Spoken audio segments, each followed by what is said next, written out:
अकाल। कैसे हैं आप लोग? उम्मीद करती हूँ ठीक होंगे, खुश होंगे। मैं वजीका अली और मेरे साथ हैं तारिक नियाज़ी। अस्सलाम वालेकुम। नमस्ते, सत श्री अकाल। उम्मीद करता हूँ ठीक होंगे, खुश होंगे। दोस्तों जा रहे हैं खुश रहें, माँ बाप का ख्याल करें। माँ बाप है तो सब कुछ। एक छोटी सी बात हुई थी जिसकी वजह से हंसी आ रही है, सॉरी। तो दोस्तों आज की हमारी वीडियो है लाइट्स इन अ कश्मीर। बहुत ज्यादा रिक्वेस्टेड वीडियो से स्टार्ट करते हैं अपनी वीडियो को। Let's start. वीडियो का टाइटल है लाइट्स ऑन कश्मीर वैली। ये पता चलेगा हमें अपने से। 3000 मीटर से भी ऊंचे पहाड़, 1150 ट्रांसमिशन टावर्स, 5000 किलोमीटर से ज्यादा लंबे स्टील एल्यूमिनियम कंडक्टर्स, एक हेलीक्रेन, 45 करोड़ डॉलर्स और 36 महीनों की एक टाइट डेडलाइन। इंसान और मशीनों को अपनी पूरी ताकत जुटाकर सामना करना है हवा, बर्फ, तूफान और घाटियों का, और पहुंचानी है हिमालय में बहुत ऊंचाई पर बसे गांव तक बिजली। ये है अल्टीमेट जॉइंट वेंचर, इंसान, मशीन और पहाड़ों के बीच। ये है किरण उम्मीद और रोशनी की। ये है कॉरिडोर टू कश्मीर।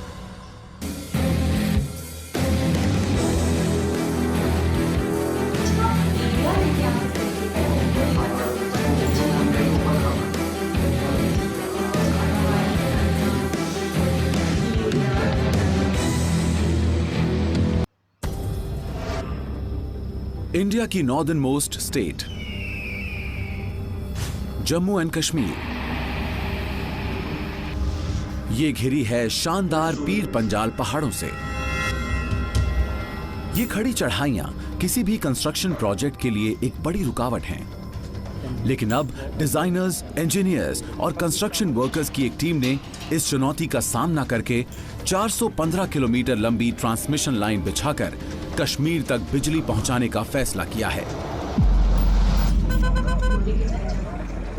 लगभग 1 करोड़ 30 लाख कश्मीरियों को ब्लैकआउट झेलना पड़ता है। सर्दियों में टेम्परेचर -13 डिग्री से भी नीचे गिरकर जीना मुश्किल बना देता है। फिलहाल पुराना ट्रांसमिशन कॉरिडोर पंजाब के मोगा से जम्मू से थोड़ा आगे किशनपुर तक जाता है। लैंडस्लाइड्स, रॉकफॉल्स और भारी बर्फबारी अक्सर पुरानी ट्रांसमिशन लाइंस को नुकसान पहुंचाकर स्टेट के एक बड़े हिस्से को अंधेरे में धकेल देती है। बिजली ना होने के कारण यहाँ पे कोई मतलब कारोबार, लोगों का जो मतलब रोजमर्रा की जरूरियात थी वो नहीं पूरी हो रही थी। काफ़ी पिछड़ा हुआ इलाका हमारा है, उसमें लाइट की प्रॉब्लम है बहुत आ रही है।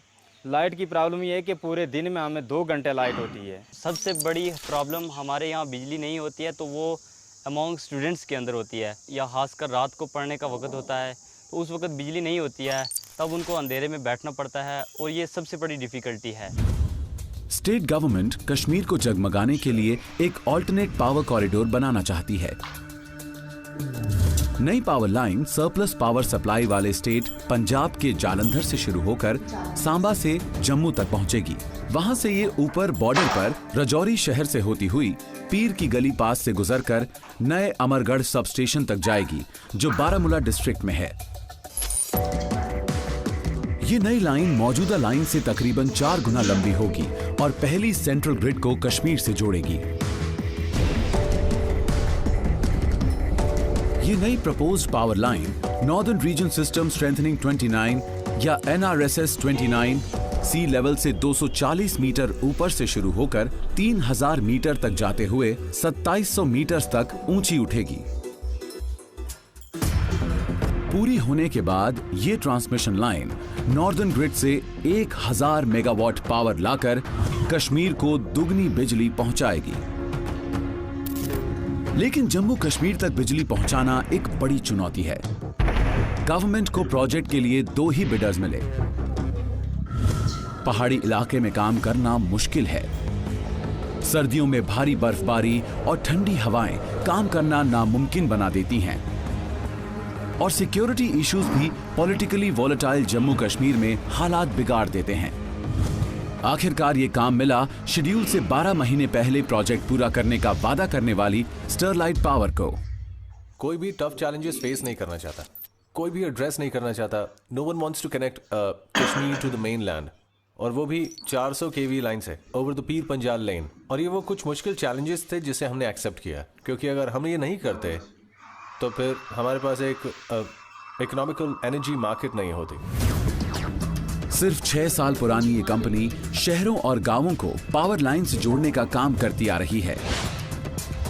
केबल्स और कंडक्टर्स बनाने के साथ ही वेस्ट में महाराष्ट्र और ईस्ट में असम में पावर लाइंस बिछाने का इसका एक्सपीरियंस बेशक इसकी मदद करेगा, लेकिन कश्मीर की जियोग्राफी इस नई कंपनी के लिए सबसे बड़ी चुनौती होगी. हमने खुद से सवाल किया कि क्या कोई तरीका है कि हम इस प्रोजेक्ट को आधे वक्त में करते हैं. देखिए, हमारे लिए बड़ा आसान था कि हम 6 साल में बनाते हैं. इनफैक्ट अगर 9 साल भी लगते ना तो हमें कोई फर्क नहीं पड़ता. But where is the fun in that? तो हमने सोचा let's take this project, let's take it as a challenge कि हमें कश्मीर के लोगों तक बिजली पहुंचानी है, और वो भी कम से कम वक्त में. कश्मीर तक के इस नए कॉरिडोर में होंगे 5000 किलोमीटर से ज्यादा लंबे हैवी गेज कंडक्टर्स जो 12 पैरेलल लाइंस पर लगेंगे. 400 किलोवोल्ट्स का जबरदस्त चार्ज कैरी करने वाली ये overhead high power transmission lines 1000 से ज्यादा ऊंचे और भारी रीइंफोर्स्ड ट्रांसमिशन टावर्स पर लगाई जाएंगी. पहला फेज यानी जलंधर सांबा लाइन ज्यादातर प्लेन्स पर बनाई जा रही है, और टीम के लिए काम आसान होने के चलते ये सेक्शन रिकॉर्ड टाइम में शेड्यूल से 12 महीने पहले ही पूरा कर लिया गया है. लेकिन बाकी का 2/3 काम एक बड़ी चुनौती है.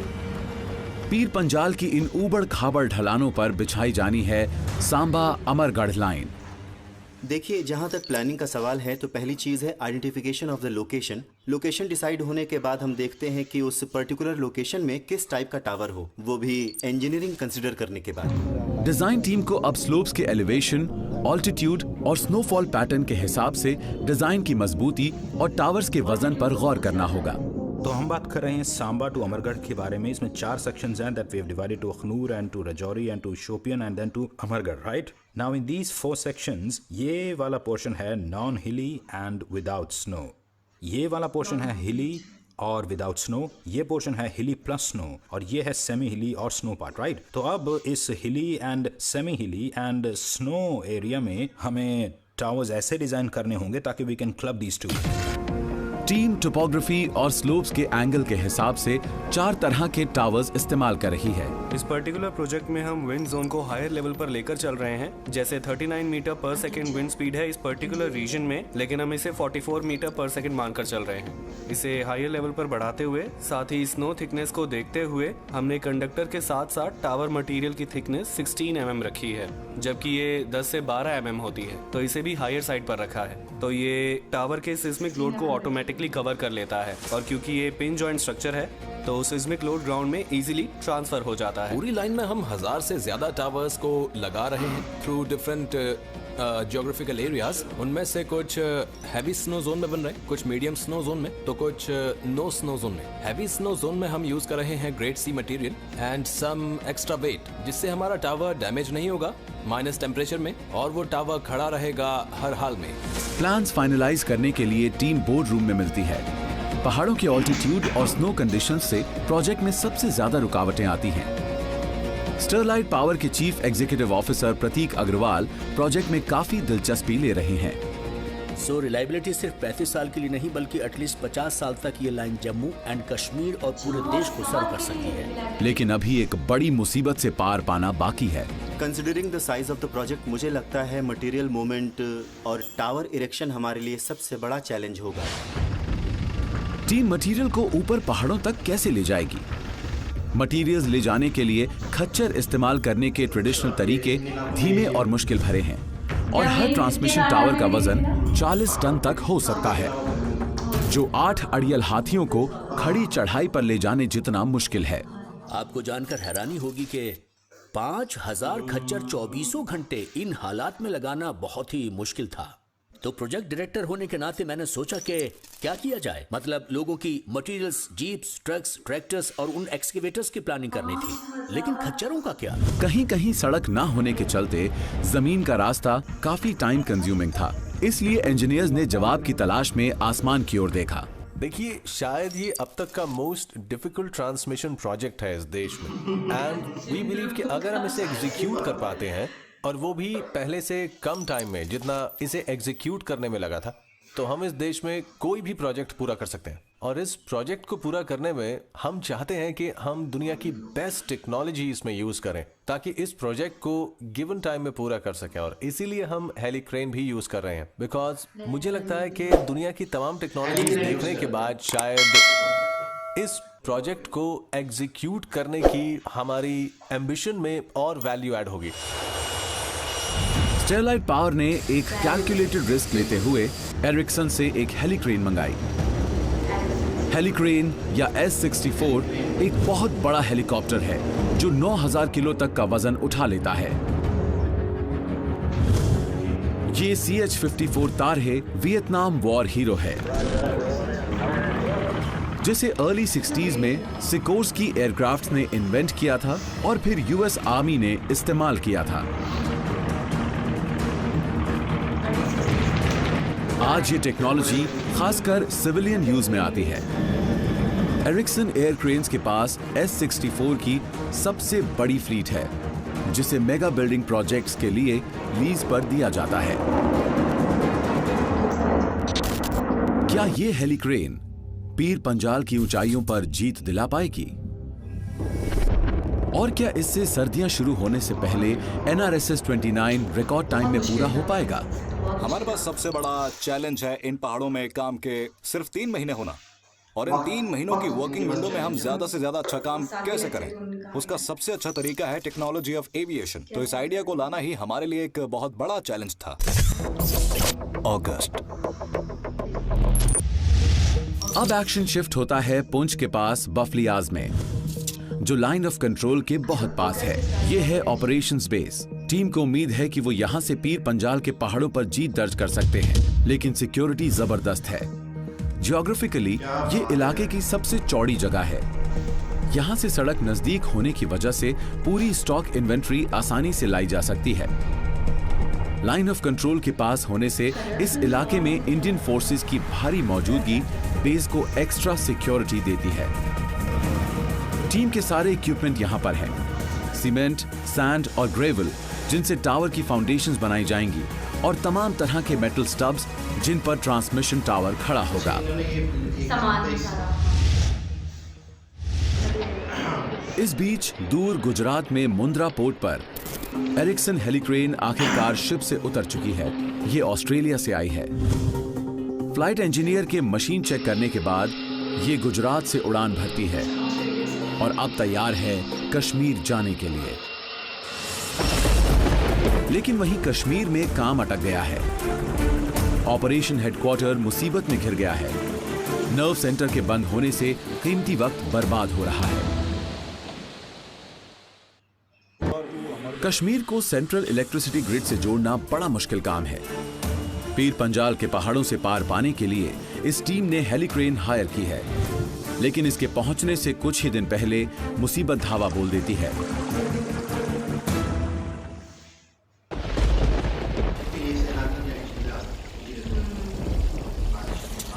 कश्मीर में बिजली लाने की कोशिश में रुकावट आ गई है। पास ही बहती नदी में आई बाढ़ की वजह से ऑपरेशन हेडक्वार्टर में पानी भर गया है। बेस सेट करने में हुई महीने भर की कड़ी मेहनत पर पानी फिर गया है। क्रूज सुरक्षित है, लेकिन पूरा यार्ड तहस नहस हो गया है। कभी पार्किंग जोन रही जगह आज नदी बन गई है। टीम चीजों को बचाने की हर संभव कोशिश करती है। रहने की जगह अब रहने लायक नहीं बची है। ट्रायल रन पर आए B-3 हेलीकॉप्टर्स को फौरन वापस कश्मीर भेज दिया जाता है। क्रू कोई जोखिम नहीं लेना चाहती। हमारे लिए एक चैलेंज था इस यार्ड को अवेलेबल कराना एरिक्सन के लिए जुलाई तक, लेकिन बीच में बाढ़ आ गई तो पूरा यार्ड दोबारा बनाना पड़ा। लेकिन वक्त बीतता जा रहा है। टीम बाढ़ के हालात देखने के बाद बेस उसी जगह बनाने का फैसला करती है। हेलीक्रेन के पहुंचने से पहले ऑपरेशन हेडक्वार्टर को चालू करना था। टीम के सामने एक डेडलाइन है, इसलिए वक्त बर्बाद नहीं किया जा सकता। सितंबर का पहला हफ्ता। सिर्फ 3 हफ्तों में यार्ड फिर से बना लिया गया है। टीम ने इनॉग्रेशन के लिए लोकल आर्मी कमांडर को इनवाइट किया है। अब ऑपरेशंस बेस हेलिक्रेन की पहली सॉर्टी का वेलकम करने के लिए तैयार है। ये हेलिक्रेन एक गजब की मशीन है। नाम है ओल्गा, रशियन में जिसके मायने हैं होली।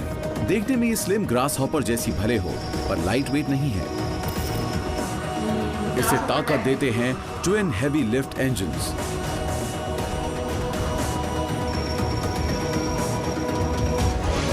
और ये अकेली नहीं आई है।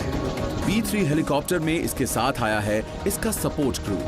ये पहली बार है जब इंडिया में किसी कंस्ट्रक्शन प्रोजेक्ट में एक स्काई क्रेन इस्तेमाल की जा रही है, और टीम का मानना है कि पावर ट्रांसमिशन में ये गेम चेंजर साबित होगी। ओल्गा एक एक्सपीरियंस्ड वर्कहॉर्स है। इसके पास दुनिया भर में काम करने का 54 साल से ज्यादा का एक्सपीरियंस है, और अब ये पीर पंजाल रेंज की क्वीन बनना चाहती है।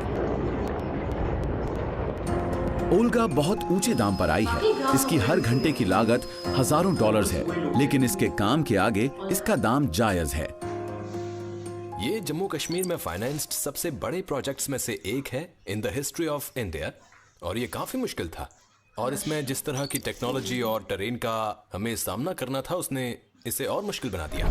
ये स्काई क्रेन प्रोजेक्ट का ऐसा सीक्रेट है जिसकी मदद से ये टीम काम को डेडलाइन से पहले पूरा करेगी। एक दिन में एक आदमी के 40 किलो वजन उठाने के मुकाबले ये 9000 किलो तक का जबरदस्त भार उठा सकती है। हम यहाँ बैफलियास इंडिया में हैं, स्टरलाइट के एक पावर लाइन कंस्ट्रक्शन प्रोजेक्ट के लिए, और हम अभी मूव कर रहे हैं steel, concrete and gravel to the tower site. Sky crane के साथ 10 लोगों का एक हाईली स्पेशलाइज्ड क्रू आया है। इसमें पायलट्स और इंजीनियर्स के साथ एक क्रू है जो ग्राउंड ऑपरेशंस मैनेज करती है। एरिक्सन क्रू काफी एक्सपीरियंस्ड है, लेकिन वो जानते हैं कि इस प्रोजेक्ट पर काम करना आसान नहीं रहने वाला। ग्राउंड टीम को हेलीक्रेन के साथ काम करना सीखकर जल्दी से सिस्टम्स को दुरुस्त करना होगा। हर लैंडिंग और टेक ऑफ के वक्त हेलीक्रेन का पावरफुल 6 ब्लेड का रोटर एक जबरदस्त आंधी पैदा करता है। इसलिए पानी छिड़क कर मिट्टी जमाए रखने के लिए टैंकर्स बुलाए गए हैं, क्योंकि विजिबिलिटी बने रहना अहम है। रोटर का शोर कानों के पर्दे फाड़ सकता है, इसलिए सेफ्टी ऑफिसर पूरी जांच करता है कि हर एक ने सेफ्टी हेलमेट्स, गॉगल्स और ईयर प्रोटेक्शन गियर पहना हुआ है या नहीं। जब भी हम टावर इरेक्शन के लिए जाएंगे, जो आप ऊपर करते हो तो आपके ये जो दोनों सेफ्टी होते हैं इसको प्रॉपर आप हुकअप करोगे, उसके बाद ही कोई काम करोगे। सबसे पहले आप अपने आप को सिक्योर करोगे, ठीक है ना। अलग अलग तरह के लोड्स ले जाने के लिए एयर क्रेन में कई तरह के अटैचमेंट्स होते हैं। इससे सीमेंट, ग्रेवल और स्टील ले जाना आसान हो जाता है। यहाँ पर हम स्टील बंडल्स को स्काई क्रेन की मदद से उन लोकेशंस तक पहुँचाते हैं जो सड़क से दूर होते हैं। साइट ऑफिस में एक कन्वर्टेड कंटेनर के अंदर टीम हर सॉर्टी को ड्रॉप जोन के लैटिट्यूड, लॉन्गिट्यूड और दिन के टेम्परेचर के हिसाब से सोच समझकर प्लान करती है। अब ये ओल्गा के लोड मास्टर का काम है कि वो पायलट और ग्राउंड क्रू के साथ कोऑर्डिनेट करे। ऑल्टीट्यूड बढ़ने के साथ टेम्परेचर बढ़ जाता है, हमारा डेंसिटी ऑल्टीट्यूड बढ़ जाता है, और डेंसिटी ऑल्टीट्यूड के बढ़ने पर हमारी लिफ्ट कैपेसिटी घट जाती है, और इससे जो इंजन की अवेलेबल हॉर्स पावर है वो भी घट जाती है। तो जैसे हम ऊंचाई पर पहुंचते हैं, परेशानियां भी बढ़ती हैं। तो जैसे ही हम 7000 फीट से ऊपर जाते हैं तो हेलीक्रेन की परफॉर्मेंस और लिफ्ट घट जाती है। श्रीनगर, पीर की गली और ड्रॉप जोन में विंड और विजिबिलिटी चेक करने के लिए हर घंटे वेदर अपडेट्स लेना वेट की बंडलिंग के लिहाज से अहम है। आज यार्ड क्रू को तमाम मटेरियल 4 मेट्रिक टन से नीचे रखने को कहा गया है, लेकिन दोपहर बाद मौसम खराब होने पर कैलकुलेशंस रिवाइज करनी होंगी। सुबह की कड़ी मेहनत फिर से दोहराकर अगली सॉर्टी के लिए बंडल वेट रिकैलिब्रेट और रीमेजर करना होगा। स्टरलाइट पावर के प्रोजेक्ट मैनेजर निशांत गुप्ता जानते हैं कि मौसम या वजन में बदलाव को अनदेखा करना हेलीक्रेन पर सवार हर इंसान की सुरक्षा को खतरे में डाल सकता है। इस पहाड़ी इलाके को देखें तो हेलीक्रेन के लिए काफ़ी चैलेंजिंग है, क्योंकि वो इस इलाके में 6 मीट्रिक टन से ज़्यादा लिफ्ट नहीं कर सकता फ्रॉम 8,000 टू 12,000 फीट। तो हमें अपना प्लान चेंज करना होगा, erection to more of bundle shifting, या हमें करना पड़े much of dry material shifting plus steel bundles. तो हमने अपना पूरा सेटअप चेंज किया और जैसे हमारा टारगेट था 4500 मीट्रिक टन, और फिलहाल हम टारगेट कर रहे हैं 4200 मीट्रिक टन, और हो सकता है उससे ज़्यादा भी कर सकें। सितंबर का दूसरा हफ्ता। सितंबर का महीना है। साइट्स पर मौसम काम में बाधा डाल रहा है। आज ऑपरेशंस यार्ड में टीम सुबह से ही स्काई क्रेन का इंतजार कर रही है, लेकिन पीर की गली पास में खराब मौसम के चलते ये श्रीनगर में ही अटकी हुई है। इस बीच 62 रोमियो टेक ऑफ करने वाली है। जब तक कि वो श्रीनगर पहुंचेगी तो इसका मतलब 10 बजे तक काम शुरू हो जाएगा। Most probably by 9:30 और 9:45। वक्त 9:30 से ऊपर हो गया है, पर स्काई क्रेन कहीं नजर नहीं आती। हेलीक्रेन पीर की गली से आती है जिसका ऑल्टीट्यूड है 2000 फीट। किसी दिन नहीं आ पाती है जब मौसम ख़राब होता है। यहाँ पर सबसे बड़ी समस्या बैड वेदर की है। कभी कभी तो बहुत बुरा होता है। सुबह उठो तो नज़र आएगा वेरी सनी डे, और 12 बजते ही आसमान में बादल छा जाते हैं और विजिबिलिटी कम हो जाती है, काम नहीं हो पाता। पीर पंजाल रेंज में मौसम में लोकल वेरिएशंस बहुत मिलते हैं। कभी कभी विंड कंडीशंस या विजिबिलिटी तेजी से बदलकर टीम को उसका पूरा प्लान बदलने पर मजबूर कर देती है। हमें जिन चीज़ों का सबसे ज़्यादा ध्यान रखना होता है कि मौसम पीछे कैसा है या आगे कैसा है। बाकी दूसरी चीज़ें तो ध्यान रखना होता है कि हम किस मौसम में हैं और ये बाद में कैसा होने वाला है, एंड ट्राई टू एक्ट गेस it and work with it. और आप ध्यान देते हैं सेफ्टी पर। आपको सेफ रहना होता है, क्योंकि अगर सेफ्टी नहीं है तो कुछ भी नहीं है। मिड सितंबर तक प्रोजेक्ट का काम तकरीबन ठहर जाता है। मॉनसूनी हवाएं रुकावट डाल रही हैं और हेलीक्रेन पिछले 1 हफ्ते से श्रीनगर एयरपोर्ट पर अटकी हुई है। यहाँ वेदर काफ़ी प्रॉब्लम खड़ी कर रहा है। लास्ट वीक कोई काम नहीं हो पाया। साल का ये वक्त और ये एरिया मेरे ख्याल से काफ़ी मॉइस्ट है। तेज़ आंधी बिल्डअप हो रही है और काफ़ी फॉग है जिसमें ऑपरेट करना बहुत मुश्किल है। यार्ड में एरिक्सन सपोर्ट क्रू खुद को बिजी रखे हुए है। ये ओल्गा की मरम्मत में लगे हैं ताकि ये चुस्त दुरुस्त रहे। इस वक्त हमारे सामने प्रॉब्लम है कि मौसम हमारा साथ नहीं दे रहा है। जहां तक उन्हें टाइम देने की बात है तो वो मेरे हाथ में नहीं है, और जैसे ही मौसम बदलेगा तो स्टरलाइट देख लेगी कि हम एक्चुअली क्या कर सकते हैं, एक दिन में कितने प्रोडक्ट्स पहुंचा सकते हैं। बस मौसम साफ हो जाए, उम्मीद है वो कल ही हो, लेकिन फिलहाल काम पूरा होने का वक्त बताना बहुत मुश्किल है।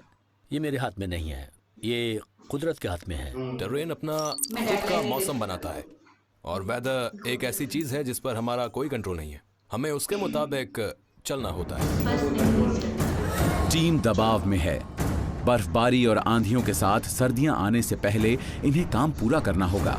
टीम को टाइम, टेरेन और मौसम से ये जंग जीतनी होगी अगर उसे वादे को पूरा करते हुए कॉरिडोर टू कश्मीर प्रोजेक्ट समय से पहले पूरा करना है।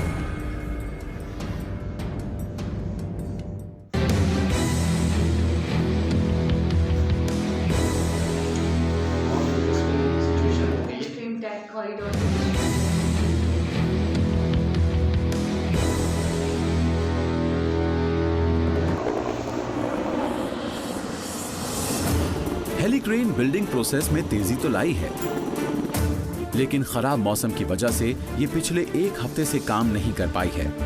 काम रुकने से टीम पर दबाव आ गया है।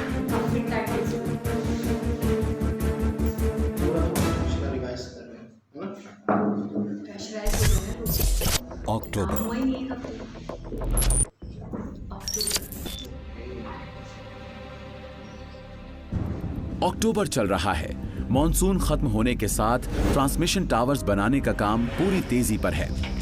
डेडलाइन पूरी करने के लिए टीम को तेजी से काम करना होगा। पीर पंजाल रेंज की ढलानों पर चल रहा काम कंस्ट्रक्शन की अलग अलग स्टेजेस पर है। टीम ने एक साथ कई साइट्स पर काम शुरू किया है। कुछ साइट्स पर फाउंडेशन खोदकर रीबार्स बिछाए जा रहे हैं, तो कहीं ट्रांसमिशन टावर के लेग्स लगाए जा चुके हैं।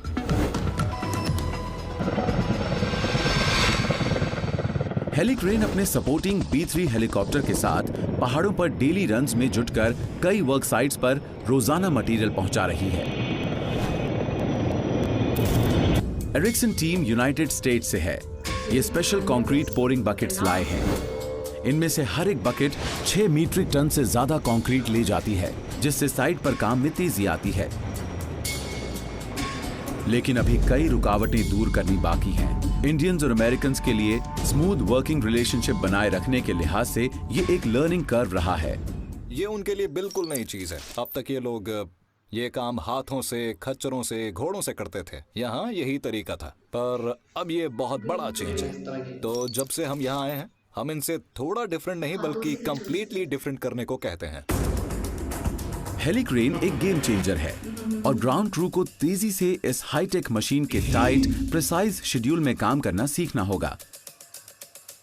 हमें अपना काम जल्दी से करना पसंद है। Get it done quick, get hard. और कई बार लगता है कि हमें थोड़ा सा स्लो डाउन हो जाना चाहिए और कहना चाहिए हेलो। हमें यहाँ के लोगों से मिलना चाहिए, उन्हें समझना चाहिए, अभी तो वो हमें भी समझ पाएंगे। इस जबरदस्त मशीन से तालमेल बनाए रखने के लिए ग्राउंड क्रू को काफी मैन पावर की जरूरत थी, जो हेलीक्रेन की जरूरतों के हिसाब से काम कर सके।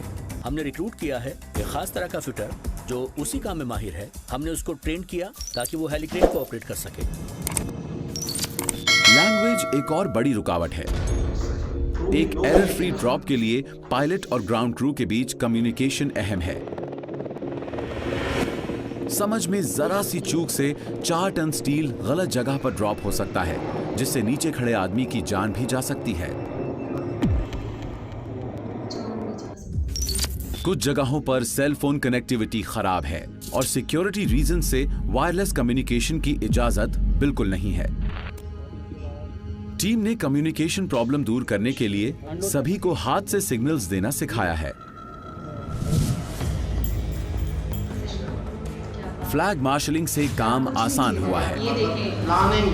हमने ट्रेन किया ड्रॉप जोन क्रू को। हमने उन्हें सिखाया कि कैसे एयरक्राफ्ट को मार्शल करें और सिग्नल कैसे दें। ओल्गा ने कंस्ट्रक्शन प्रोसेस तेज करके बात दिनों से घंटों पर ला दी है, लेकिन भारी लोड्स को बाय एयर ट्रांसपोर्ट करने के अपने खतरे होते हैं, जिसे कई लोकल विलेजर्स नहीं समझते। जब हम यहाँ के लोगों को कभी कभी समझाते हैं कि कहते हैं कि प्लीज ब्रिज पे मत जाइए, जब हम ऊपर से उड़ते हैं तो वो इस बात को समझते ही नहीं कि हम ऐसा क्यों कह रहे हैं। हम नहीं चाहते कि वो ब्रिज पर रहें, क्योंकि अगर कोई छोटा सा बोल्ट या छोटा सा पत्थर में गिर जाए तो चोट लग सकती है, जान जा सकती है। हम उनकी लाइफ को डिस्टर्ब नहीं कर रहे हैं, बल्कि उनकी सेफ्टी चाहते हैं। इस प्रोजेक्ट का मोटो है safety first. Helicrane crew US flying regulations मानता है, जो उन्हें रिहायशी इलाकों के ऊपर से फ्लाई करने से मना करते हैं।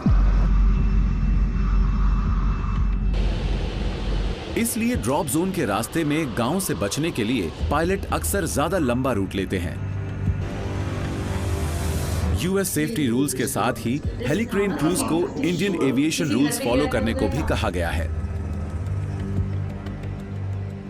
दिन काफी छोटे हैं यहाँ ड्यूटी डे लिमिटेशंस की वजह से। इंडिया में 10 आवर ड्यूटी डे, तो इससे हमारे ऑपरेशंस धीमे पड़ जाते हैं, एक्सेप्ट फॉर द फैक्ट कि दोपहर में यहाँ आंधी चलती है और बारिश आती है और इससे हमारा काम रुक जाता है।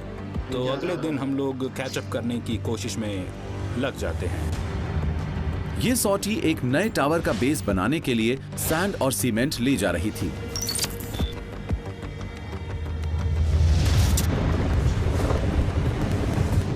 लेकिन शैकल रिलीज करते ही मुश्किल खड़ी हो गई। लाइट ब्लैक प्लास्टिक लाइनिंग टूटकर रोटर्स के पास इकट्ठी होने लगी थी।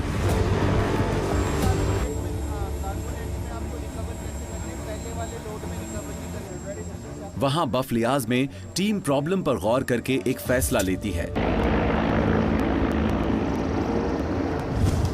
उनका सॉल्यूशन है मटेरियल को नेटिंग के साथ ही ड्रॉप किया जाए और दिन खत्म होने पर टूल्स और कार्गो नेट्स निकाले जाएं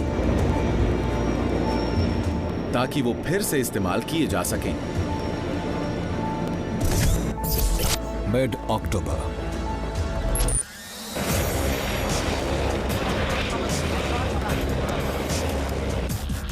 मिड अक्टूबर चल रहा है। टावर इरेक्शन का काम क्रिटिकल स्टेज पर पहुंच गया है। जेसन वेबर और वरुण श्रीवास्तव की अगुवाई वाली ये टीम एक ट्रांसमिशन टावर की इंस्टॉलेशन देखने थाना मंडी जा रही है। ये टावर्स पीर पंजाल पहाड़ों में ऊंचाई पर बनाए जा रहे हैं। ये ऐसी जगहें हैं जहां सड़क नहीं जाती। सबको सड़क से अलग 1 किलोमीटर पैदल चलकर लोकेशन तक जाना होगा। नट्स और बोल्ट्स जांचे जाते हैं और क्रू टावर बॉडी के पहले सेक्शन की तैयारी करता है जो आज हेलीक्रेन लाने वाली है। Hey, there is my English guy.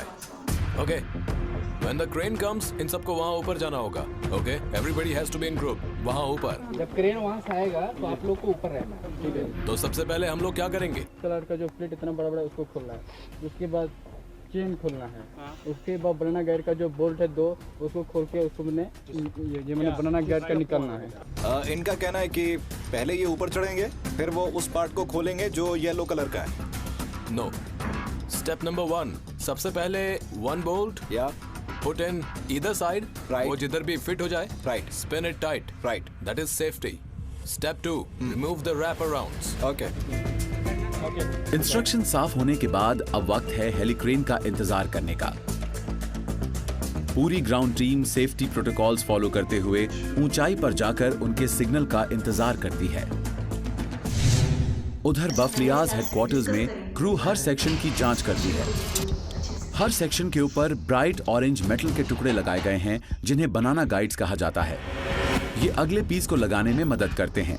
Commandos कहे जाने वाले यार्ड वर्कर्स के साथ एरिक्सन क्रू ऊपर चढ़ते हुए एक एक नट बोल्ट को चेक और टाइट करता है। चूक की कोई गुंजाइश नहीं। दिन के काम की तैयारी में हेलीक्रेन क्रू ओल्गा के निचले हिस्से से जुड़ा लिफ्टिंग रिग चेंज कर रहा है। एरियल सपोर्ट क्रू के साथ B3 हेलीकॉप्टर टेक ऑफ करता है और हेलीक्रेन सेक्शन उठाने की तैयारी करता है। कमांडो क्रू केबल्स थामने के लिए तैयार होकर इंतजार कर रहे हैं। अब वक्त है टेक ऑफ का।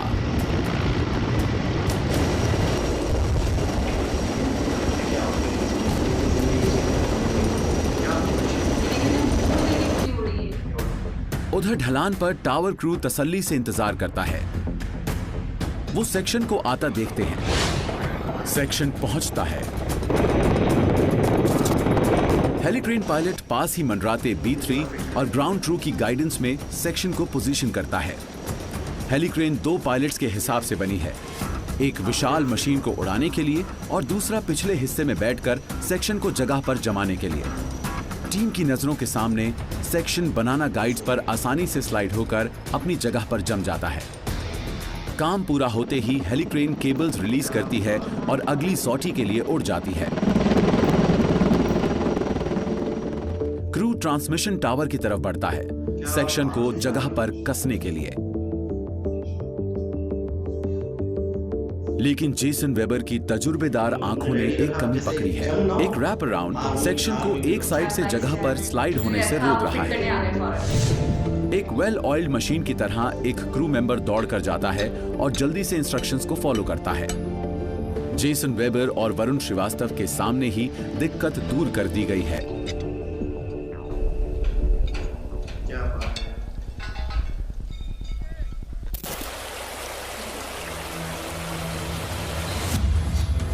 बाफलियाज में बेस हेडक्वार्टर पर साइड क्रॉस आर्म की जांच चल रही है। हेडक्वार्टर ग्राउंड क्रू की तसल्ली के बाद हेलीक्रेन इंजीनियर्स कमान संभालते हैं। हेलीक्रेन साइड आर्म को जगह पर लाती है और वेल ट्रेन कमांडोज जल्दी से गाइड रोप्स को जगह पर जमा देते हैं। अब वक्त है लिफ्ट ऑफ का, लेकिन कुछ ही मिनट बाद पता चलता है कि कुछ गड़बड़ है।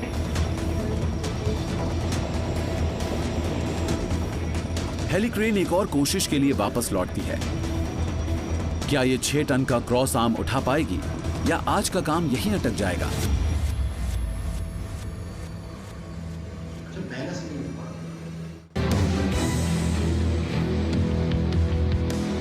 जो पास खड़े हैं मतलब डेंजर में अगर स्लिप हो गई कुछ हो गया उसका बैलेंस करना बैन नहीं हुई क्या कहेंगे हम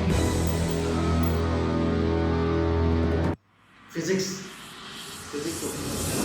कश्मीर में रिलायबल पावर लाने के प्रोजेक्ट का काम पूरे जोरों पर है, लेकिन टीम क्रॉस आर्म से जूझ रही है। इसे उठाने की 2 कोशिशें नाकाम हो चुकी हैं।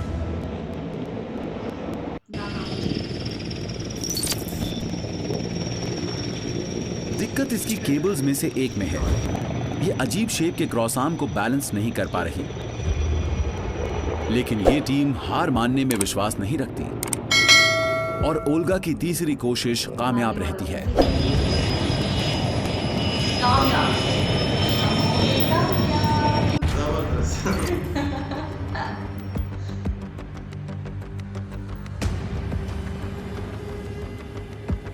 वहां थाना मंडी में पहाड़ पर मौजूद एरिक्सन क्रू, ब्रायन मेरिमन और कोडी रे टावर की जांच की तैयारी करते हैं। टावर इरेक्शन की ये स्टेज खास तौर पर खतरे से भरी है। साइड आर्म जगह पर जमाया नहीं जा सकता, इसलिए इस टीम को टावर पर ही रहकर इसे मेन बॉडी से कसना होगा। स्टब्स पर झूलते हुए कोडी साइड प्लेट्स के हर बोल्ट को चेक करके उन्हें सिक्योर करते हैं। ब्रायन क्रू को काम समझाते हैं। मैं पहले इसे अंदर पुश करूंगा, ठीक है? ऐसे, उसके बाद हम लोग ऊपर बढ़ेंगे। बताइए हमें क्या करना है? ओके, एक डेमो दीजिए। अब हम लोग स्पाइक लगाएंगे, ओके? या और फिर उसे ये टाइट करेंगे और कोई एक स्पाइक को पकड़ेगा ताकि वो बाहर ना आ जाए। ठीक है। दूसरा आदमी इसे वॉच करेगा। मेरे साइड वाला मुझे देखेगा। यस। और इसकी साइड वाला इसे देखेगा। राइट। जरूरत पड़ी तो हम आपको ऊपर बुला लेंगे, ओके? ओके। आखिरकार क्रॉस आर्म पहुंचती है। पायलट सेक्शन को जगह पर लाकर ठीक से पोजीशन करता है।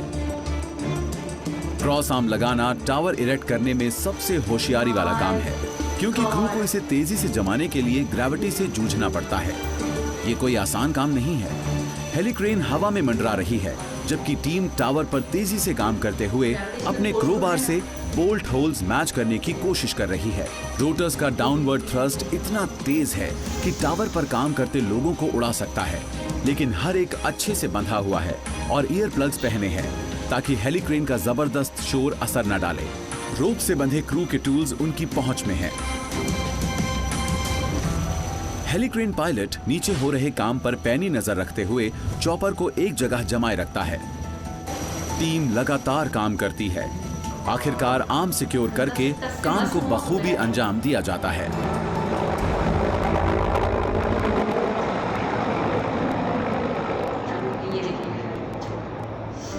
जब तक खड़ी थी, जब तक वो फिट कर लोकल विलेजर्स के लिए ये एक नायाब नजारा है। रोशनी की पहली झलक से बेहिसाब रास्ते जो खुलेंगे। बिजली हमारी कट होती है, जो स्टूडेंट्स की लाइफ पर बड़ा असर करती है।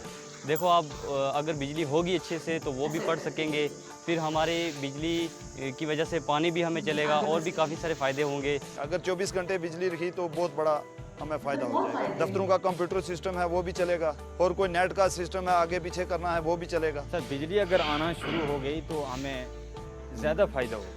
हीटर भी इस्तेमाल हो सकता है, तो बॉयलर भी इस्तेमाल हो सकता है। इससे हमारी मतलब काफ़ी जानें जो बच सकती हैं यहाँ। अगर आ गई तो उससे हमारा रोज़गार बेहतर होगा, हमारे बच्चे रात को पढ़ सकेंगे, हमारा जो कारोबार है यहाँ पे कुछ स्मॉल स्केल जो इंडस्ट्रीज हैं वो लग जाएंगी।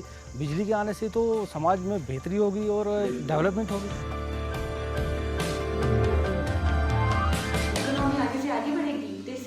प्रोजेक्ट पर काम तेजी से चल रहा है। सांभा और अमरगढ़ के बीच टावर खड़े होने के बाद अब कंपनी ने उन्हें तारों से जोड़ने का फैसला किया है। कॉरिडोर में कंडक्टर्स लगाना एक पेचीदा काम है। इन ट्रांसमिशन टावर्स पर चढ़े लोग जमीन से 26 मीटर की ऊंचाई पर काम कर रहे हैं। ये 2 9 मंजिला बिल्डिंग्स के बीच बंधी रस्सी पर चलने जैसा है। इस काम में सटीकता और गजब की जांबाजी चाहिए होती है। वहीं दूर नीचे रेंचेस और रस्सियों से लेस वर्कर्स के झुंड 2 टावर्स के बीच केबल्स को कस कर खींचते हैं। केबल्स में कोई लचक नहीं छोड़ी जा सकती और ये सब एक चलती सड़क के मोड़ के ऊपर हो रहा है। यहाँ ट्रैफिक को रोका नहीं जा सकता क्योंकि ये सड़क जम्मू से रजौरी जाती है और इसे आर्मी और सिविलियंस दोनों इस्तेमाल करते हैं। पेड़ों की कतार के बहुत ऊपर वर्कर्स केबल्स को नीचे करने से पहले उनकी सही लंबाई मार्क करते हैं। ग्राउंड क्रू वायर को काटकर घुमाता है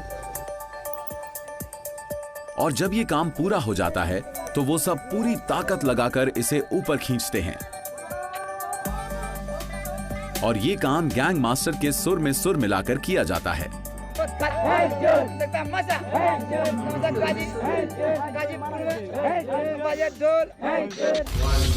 हवा में लटक कर काम करता क्रू पेशेंस के साथ काम करते हुए केबल्स को मजबूती से इंसुलेटर्स से जोड़ता है, लेकिन काम अभी पूरा नहीं हुआ है। सेफ्टी रिग चढ़ाए ये वर्कर्स गाइड रोप रिलीज करने के लिए तनी हुई रस्सी पर तकरीबन चल कर जाते हैं। ये चकरा देने वाला नजारा यकीनन कमजोर दिल वालों के लिए नहीं होता। टावर्स के बीच सिर्फ एक कंडक्टर वायर को फिक्स करने में 5 घंटे लगते हैं और समझ बूझ से किया जाने वाला लेकिन जोखिम भरा ये काम तकरीबन 11 बार दोहराया जाएगा, तब जाकर 2 टावर्स के बीच तार जोड़ने का काम पूरा होगा।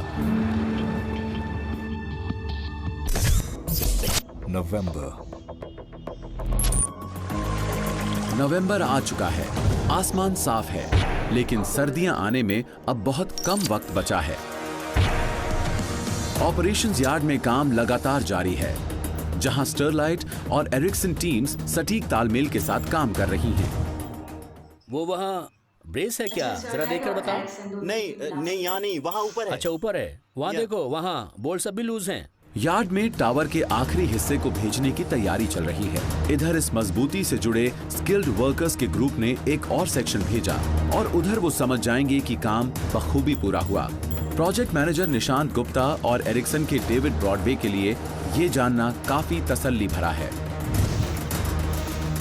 बिना थके काम करती हेलीक्रेन फिर लौटी है और इस बार ये टावर का भारी क्राउन लेकर आई है और टीम के एक और टावर पर टॉप जमा देने के साथ ही साफ है कि इस नई कंपनी ने काम को बखूबी अंजाम दे दिया है। आज पीर पंजाल पहाड़ों की ढलानों पर यहाँ वहाँ 800 ट्रांसमिशन टावर्स खड़े हैं। हेलीक्रेन को बुलाने का दिलेरी भरा फैसला आखिर काम आया। सच कहूं तो इतने बड़े मैग्नीट्यूड और स्केल के प्रोजेक्ट को हमने कभी अटेम्प्ट ही नहीं किया था और इसमें सबसे बड़ा चैलेंज ये था कि इस प्रोजेक्ट को ड्राइंग बोर्ड से एग्जीक्यूशन तक कैसे लाएं। हमें बहुत सी चीजें इन्वेंट करनी पड़ी और उसे सीखना पड़ा। इनफैक्ट हमारे लिए हर दिन एक नया इनोवेशन था। ये टीम स्टरलाइट और टीम एरिक्सन दोनों के लिए एक लर्निंग कर्व था और महीनों तक कंधे से कंधा मिलाकर काम करने से दोनों ने एक दूसरे की ताकत को अच्छे से पहचाना। हम यहाँ मैन पावर यूज कर रहे हैं बजाय मशीनरी के, अपना काम कर रहे हैं। ये बहुत मेहनती हैं और अपने काम को पूरा करने में ही यकीन रखते हैं। That's the main thing. आप घर चले जाओगे, मैं घर चला जाऊंगा। एंड ऑफ द डे सब अच्छा होना चाहिए। अभी 200 टावर्स और लगाए जाने हैं, तब जाकर काम पूरा होगा। इस नौजवान टीम ने इंडिया में हाईटेक कंस्ट्रक्शन की तस्वीर को हमेशा के लिए बदल कर रख दिया है। अपना वादा पूरा करते हुए ये प्रोजेक्ट को तय तारीख से 1.5 साल पहले डिलीवर करने की तरफ बखूबी बढ़ रहे हैं। ये वो लाइन है जो न सिर्फ कश्मीर को पंजाब से जोड़ती बल्कि सरप्लस इलेक्ट्रिसिटी की किसी भी यूनिट से पूरे इंडिया में अब वो अवेलेबल है कश्मीर ग्रिड के लिए। वो चाहे तो उससे बिजली खरीद कर दे सकते हैं अपने सिटीजन्स को। बहुत ही ज्यादा चैलेंजिंग काम, मुझे ऐसा लग रहा है किसी जंग से कम नहीं था ये। इतने मेहनती मतलब जहाँ बस नहीं चल रहा वहाँ बस अपनी मैन पावर के तहत, अपनी हिम्मत के तहत, अपनी बहादुरी के तहत काम कर रहे हैं। देखो कितना मतलब जान को जोखिम में डालना। सबसे पहले तो उन्होंने हल ढूंढा कि इसका हल क्या है। हल क्या है? ड्राइंग बोर्ड से एग्जीक्यूशन तक ले जाना बहुत बड़ा काम था, बहुत बड़ा कमाल। इस वीडियो में हम क्या बोलेंगे, किस तरह हुआ, किस तरह हुआ, वो तो सब देख चुके हैं, ठीक है। लेकिन मैं कहता हूँ जो मतलब थोड़ी सी मुद्दे की बात करते हैं, दाद देनी चाहिए कि दुनिया में अगर आपके अंदर जज्बा है, आपके अंदर हिम्मत है, आपके कुछ करने की लगन है, आपका इरादा मजबूत है, तो कुछ भी आप कोई भी प्रोजेक्ट, कोई भी काम, कुछ भी कर सकते हो। उसका इस दुनिया में कोई ना कोई हल होगा। हल होगा। अच्छा, थोड़ी देर के लिए वीडियो को साइड पे कर। ठीक है। अगर आपको इस तरह के प्रोजेक्ट के बारे में डिटेल से बताया जाता है कि इतने बड़े बड़े टावर्स लगने हैं और यहाँ पे बिजली पहुँचानी है, कैसे, मतलब कैसे इतनी वजनी चीजें कैसे जाएंगी? मुझे स्टार्टिंग में लग रहा था इम्पॉसिबल है, हो ही नहीं सकता। फिर जब बीच में बाढ़ आ गई, सैलाब आ गया, तो मैंने कहा, आपने देखा नहीं था सब कुछ जाया हो गया था, पूरा तबाह बर्बाद हो गया। मैंने कहा अब तो इनके अंदर हिम्मत ही नहीं बची होगी, लेकिन उन्होंने दोबारा हिम्मत करी, दोबारा 1 महीने में सब कुछ खड़ा करा। मैं कहता हूँ जो वहाँ के वर्कर्स थे उनको सलाम, जो बाहर की टीम थी, जो वो था क्रेन थी, हेलीक्रेन, मैं कहता हूँ उनको सलाम, जिन्होंने हिम्मत रखी। उनका जो टीम हुआ। अच्छा, वो लोग क्या कह रहे थे कि इंडिया में एक दिन है 10 घंटे का, ये हमारे लिए कम पड़ रहा है, मतलब ये लोग और ज्यादा काम करते हैं।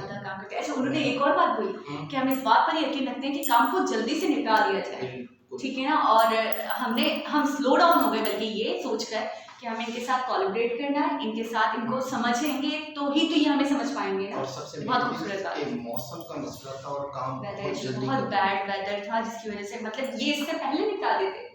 ये जो 1.5 साल पहले इन्होंने कोशिश करके मतलब ऑलमोस्ट एंड कर दिया, तो ये इससे पहले ही निपटा देते अगर ये मामला नहीं होते। और सबसे मतलब मेन चीज ये है कि कश्मीर में बिजली, कश्मीर जैसे इलाके में एक तो हम बहुत बड़ा रेलवे ट्रैक देख रहे थे, बिल्कुल इतना टावर भी देखा हमने, वो दुनिया का सबसे ज्यादा मुश्किल तरीन काम उन इलाकों में रेलवे ट्रैक बिछाना। अच्छा, फिर ये तो हमें पता ही नहीं था। अच्छा, मैं आपको एक और बात अच्छी वाली, बिल्कुल अच्छी वाली जो मैं बिल्कुल बता रही हूँ आपको, टू बी वेरी ऑनेस्ट, उस तरीके की जो खाइयाँ अभी मैंने देखी हैं क्रेन के थ्रू, वो जो एयर क्रेन के थ्रू, तो मैं तो हैरान हूँ कि ये हेलीक्रेन से जैसे हमें दिख रही थी, हमने तो कभी नहीं देखा। मैं समझती थी पहाड़ी हिली एरियाज है, स्नोई एरियाज है, लेकिन मुझे ये नहीं पता था कि इतनी ज्यादा खतरनाक किस्म की खाइयाँ हैं। कहीं नीचे अंदर तक खाइयाँ, फिर कहीं पहाड़, वाकई अगर बंदा गिर गया तो बंदे की जात को ढूंढना मुश्किल है। वो इलाके ऐसे हैं कि स्मूथ नहीं है, कहीं पे आपको छोटे छोटे रास्ते हैं, लेकिन आपको वहां तक जाना है ना, आपको पता नहीं कहाँ से अच्छा, मुझे एक चीज बहुत अच्छी लगी कि लोगों को सेव करने के लिए वो लंबे रूट से जा रहे थे हेलीक्रेन लेकर, कोई रिस्क नहीं लेना चाह रहे, लोगों को रोक रहे, उनकी सेफ्टी के लिए उनको समझा रहे। और इसके अलावा एक आपने देखा था जब वो टाइट कर रहे थे अच्छे तरीके से, तो आपने देखा रोड बिल्कुल चल रहा था, वहाँ पे आर्मी की गाड़ियां भी जा रही थी नॉर्मल, उसके बावजूद वो टाइट कर रहे थे उसको, मतलब किस अनथक मेहनत है, अनथक मेहनत है। इस प्रोजेक्ट की, यहाँ के लोगों के काम करने की जितनी भी तारीफ करें हमारे पास तो अल्फाज ही नहीं, बिल्कुल वर्ड्स नहीं। बहुत मेहनत से किया और मतलब बहुत मेहनती लोग थे, मतलब उन्होंने हार नहीं मानी, कितनी भी तकलीफ आई। अच्छा, ये डॉक्यूमेंट्री 40 मिनट का, सिर्फ 40 मिनट की, कई टाइम उनका लगा, कहीं उन्होंने कई महीने लगा। मैं कहता हूँ हम फील ही नहीं कर सकते कि उनके एक, अच्छा जब वो चीज़ हो नहीं पा रही होगी, जब कोई चीज़ कनेक्टिंग नहीं हो पा रही, गाड़ियों का अलग मसला, सिग्नल का अलग, वायरलेस यूज नहीं कर सकते थे। 40 मिनट में हमने जो सुना है, जो हम समझ पाए हैं, ये तो कुछ भी नहीं, 10% भी नहीं है। मैं कहता हूँ कितनी उनको रियल डिफिकल्टीज आई होंगी, जो प्रैक्टिकल जो उन्होंने किया है, उन्होंने क्या क्या फेस किया होगा, हम इस 40 मिनट में हम फील ही नहीं कर पाते। तो अब आप क्या कहते हैं कि कश्मीर के वासियों के लिए आपको क्या लगता है कि कोई रोल नहीं है? मैं तो देख रही हूँ कश्मीर के लोगों के लिए क्या कुछ नहीं किया। इंडियन गवर्नमेंट इतना ज्यादा सीरियस और इतने बड़े प्रोजेक्ट, मैं कहता हूँ, और अच्छा कोई भी गवर्नमेंट, मैं कहता हूँ कोई भी गवर्नमेंट, कश्मीर किसी के पास भी होता, कोई गवर्नमेंट, मतलब उसके पास एक बहुत बड़ा इशू था कि भैया हम आपको कैसे बिजली पहुंचाएं, आप हमें तरीका बताएं।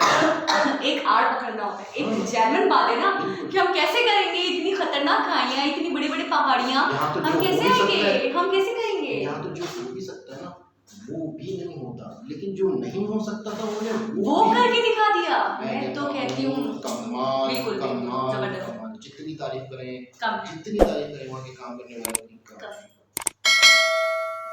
इससे बढ़कर क्या होगा कि अपनी जान पर रिस्क लेकर उन्होंने मतलब इस तरीके से इस प्रोजेक्ट को कंप्लीट कर रहे हैं। तो मेरे लिए तो ये बहुत बड़ा चैलेंज था जो मैं देख रही थी, मुझे लग रहा था ये कंप्लीट नहीं होने वाला, मेरे दिल से फीलिंग्स आ रही थी खुशी भी है कि वाकई के इलाके में और कश्मीर के लोगों के लिए 2 घंटे घंटे सिर्फ आप खुद बताएं कैसे गुजारा करते होंगे वो? और आपको पता है अगर बिजली की हम बात करें तो हम हमारे सब्सक्राइबर भी सब जानते हैं कि बहुत बिजली essential है चीज़ है, तो सब कुछ बिजली के बगैर मैं कहता हूँ, मैं समझता हूँ कि आपकी लाइफ अधूरी है। आप मतलब बिल्कुल आप कुछ भी तरक्की नहीं कर सकते दुनिया के साथ। आप पीछे से पीछे जाओगे यार, पस्ती से पस्ती की तरफ। आप दुनिया के साथ नहीं कर सकते, इंटरनेट नहीं होगा, कारखाने नहीं होंगे, तो मैन्युफैक्चरिंग नहीं होगा, कुछ भी नहीं। बिल्कुल तो बहुत ही जबरदस्त है और मैं कहता हूँ हमें हमारी जो नॉलेज है या हम कितने अवेयरनेस है हमारे अंदर, या हमें कितनी मतलब है कि स्मार्ट है, मतलब नॉलेज के हिसाब से की बात करूँ तो अब हमें पता चल गया कि यार दुनिया में बहुत बड़े बड़े प्रोजेक्ट किस तरह से हुए हैं,